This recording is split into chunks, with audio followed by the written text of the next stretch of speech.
Psalm 92. It is a good thing to give thanks unto the Lord and to sing praises unto thy name, O Most High. Oge no we ali no gboko maino. We je wolomo. Oge no ko womo no.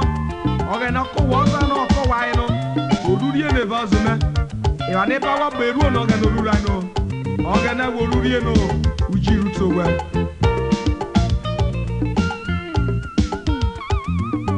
Oge na me ko bujiro, urira mi obi emeno. Oge na worurie no. Orurie no. Oge na morurie no. Giovolo borurie no. Orurie ne vazume. Orurie no. Oge na morurie no.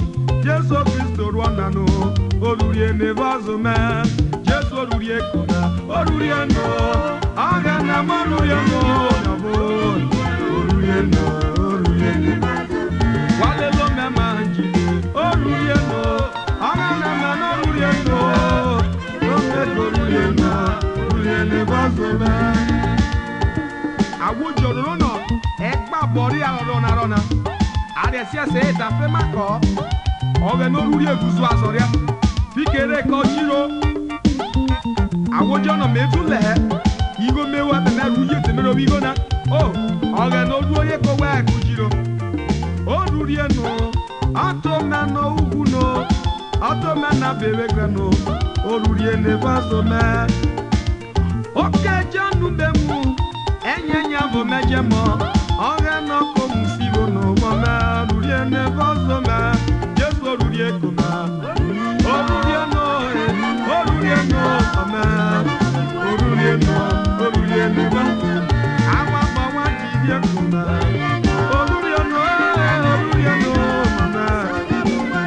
no. Oruan yeje kebe, oruku awan ipewe. Jegbe kujiro, oto dewe na. Hey. Orwaire, obruchere no morwaire, orwai uyovi me.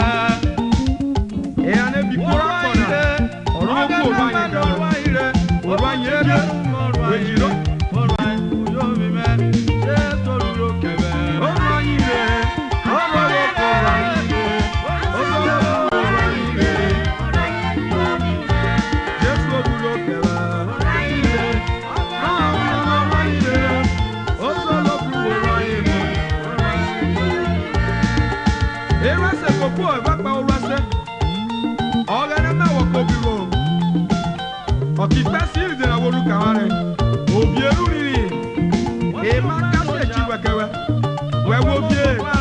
Jesu Christi wo jebe na wejiro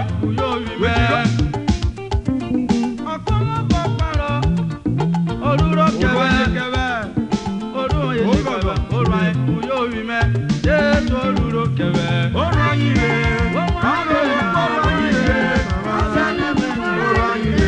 orwai uyowi me Jesu oluro kebe.